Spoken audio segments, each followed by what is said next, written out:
Siapakah sebenarnya beliau ini? Kiai Raden As'ad lahir pada tahun 1897 Masehi di sebuah perkampungan dekat Masjidil Haram di Mekah. Nama kampung tersebut adalah Syi'ib Ali. Ayahnya bernama Raden Ibrahim atau yang lebih dikenal dengan KHR Syamsul Arifin, dan ibunya adalah Siti Maimunah. Silsilahnya, Kiai Raden As'ad adalah keturunan dari Bendoro Saud atau Tumenggong Tirtonegoro Bupati Sumeneb di kala tahun 1750 Masehi. Sedangkan Bendoro Saud adalah keturunan dari Pangeran Ketandur, yakni cucu dari Sunan Kudus. Kiai Raden As'ad adalah seorang pejuang yang membentuk barisan pejuang yang diberi nama Barisan Pelopor.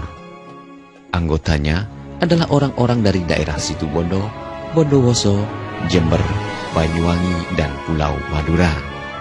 Uniknya, Barisan Pelopor ini anggotanya tidak hanya dari para santri saja, tetapi juga dari kalangan penjahat yang dididik oleh Kiai Raden As'ad untuk memiliki jiwa nasionalisme dalam rangka membela negara.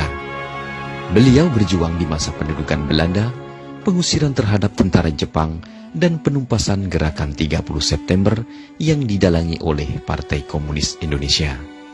Kiai As'ad juga berperan sebagai mediator berdirinya Jam'iyah Nahdlatul Ulama dan anggota dari Konstituante pada tahun 1957 sampai dengan 1959.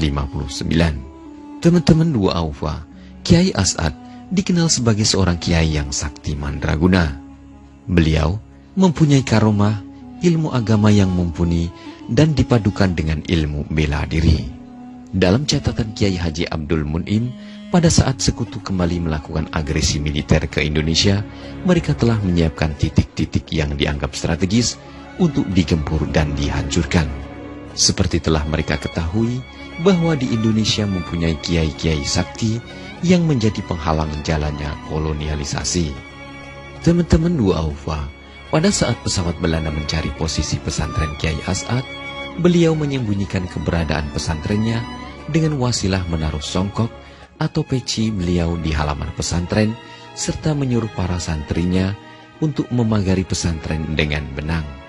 Songkok dan benang tersebut oleh Kiai As'ad sebelumnya telah dibacakan hizib.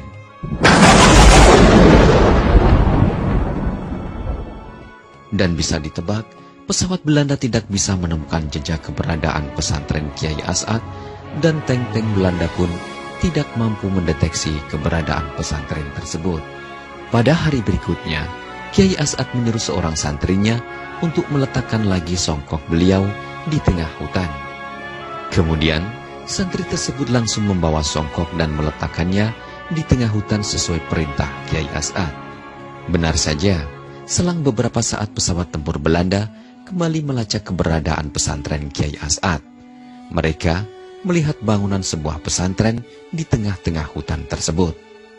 Akhirnya, Belanda menghancurkan pesantren tersebut dengan membombardir sampai luluh lantak. Keesokan harinya, seorang santri diperintah oleh Kiai As'ad untuk mengambil songkok yang kemarin diletakkan di tengah hutan. Sesampainya di tengah hutan, santri tersebut terkejut karena melihat kondisi di tengah hutan telah hancur porak-poranda karena dibombardir oleh Belanda. Santri tersebut bertambah heran lagi saat menemukan songkok Kiai As'ad masih utuh tanpa rusak sedikit pun.